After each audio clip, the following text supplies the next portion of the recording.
เอาบัดนี้น้ำบัดนี้เอาถังสีชมพูเขาออกมาคุณพ่อคุณเนาะ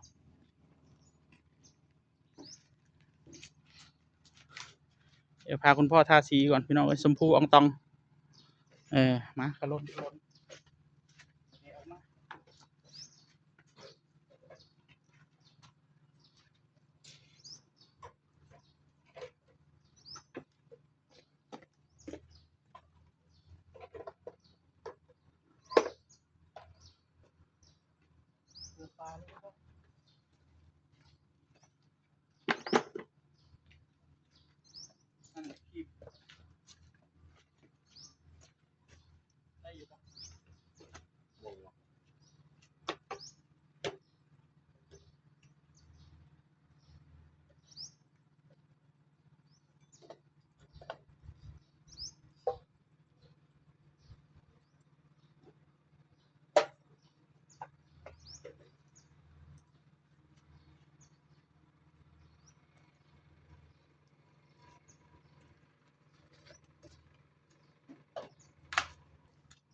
เย็บเทละนิดก่อน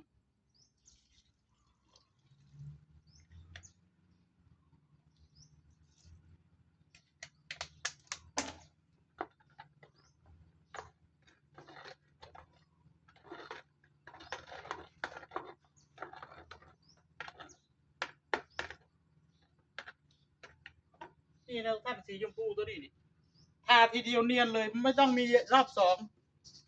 นะครับผมทาเมื่อวานเนี่ยเนียนผมยังงงอยู่เอ้าคือเป็นแนวนี้วะก็บอกว่าสีตราวีโก้นะท่านสีตราวีโก้ทาทีเดียวเนียนเลยปกติก็3-4 เทื่อผมได้ยังเนียน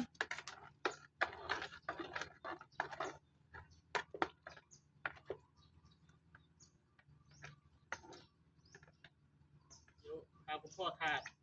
เบิ่งซะก่อนเป็นตัวอย่างซะก่อนพี่น้องเอ้ยอันนี้ห้องอยู่บ่เหรอลองแกหน่อยเนาะกันเลอะพื้นเนาะ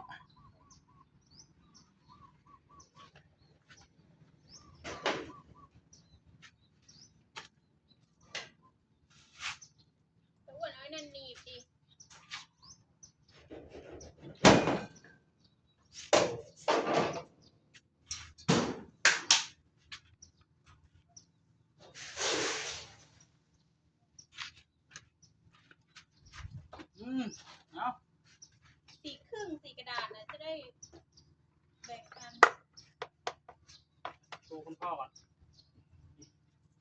เดี๋ยวคุณพ่อเด้อมันจะบ่ย่อยเราก็เอาเลยเส้นจักน้อยนะ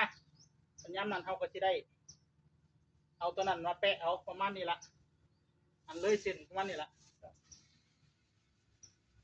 โอ้เลยหอดเล็กมีคนโอ้นี่เราจะโปะมือไวไปหน่อยอันนี้เนียนทันทีเลย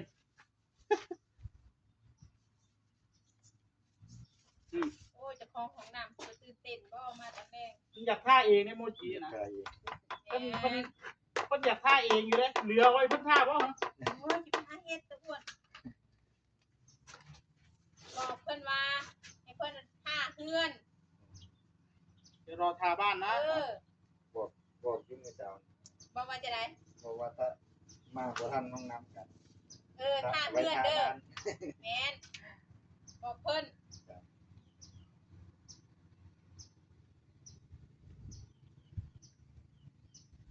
ต้องกั้นหายใจคุณพ่อจะเต้ยมองนี่เลยทาฮอตลิกเขาทาสีน้ำตาลมันสีด่างๆนะป่ะเนี่ย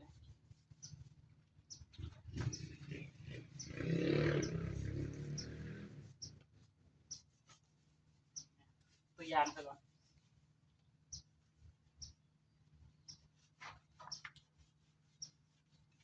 เด่นจงฮัดได้จุดที่ได้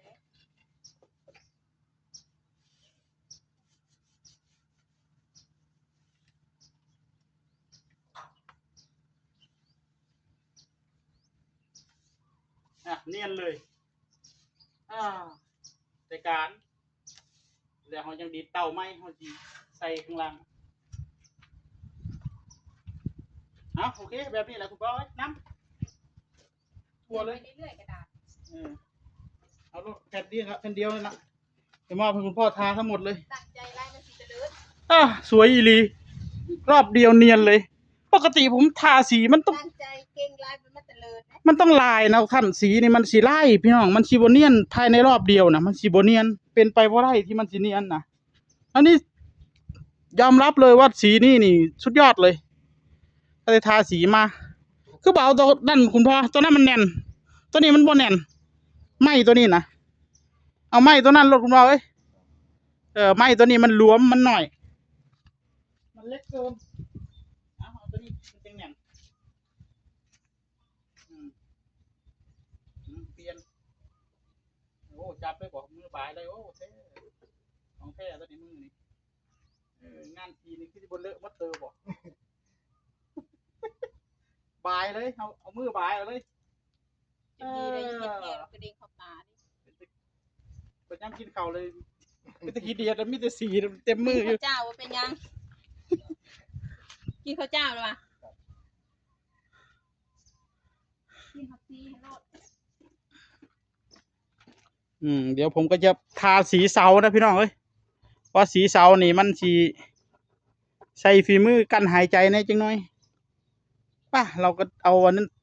ติดเอาก็ได้เนาะบัญญัติมันแห้งก่อนค่อยว่ากันเอาเทปกาวมาติดเอามันจะได้ตรง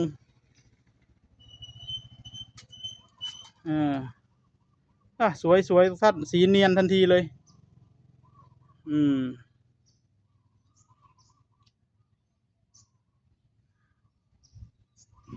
เขาทาอยู่พี่น้องไม่ฟ้าเด้อเลยไปหอดฝุ่นนี่มันบ่แม่นได้คุณบออุตส่าห์เอาเทปกาวแล้วยังเลยเทปกาวอีกโมเมนต์นะมันเป็นสังสีบ่ได้แบบนั้นนะสังสีจำเป็น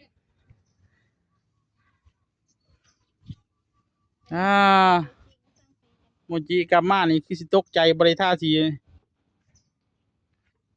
งามพี่น้องใช้ได้อยู่ชอบมากเลยสีชมพูมันทาง่ายดีมันทาทีเดียวมันจบเลยไม่ต้องซ้ำมีหลายคนบอกว่าให้ทา2-3 รอบนะว่ะรอบเดียวมันเนียนเลยก็จบพี่น้อง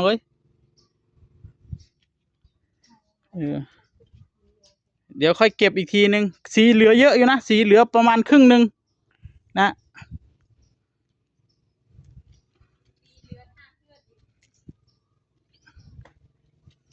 สีเหลือเยอะไม่แน่นะอาจจะได้สีชมพูทั้งห้องน้ำทั้งบ้านเลยโอเคท่านดูคุณพ่อทาสีไปเรื่อย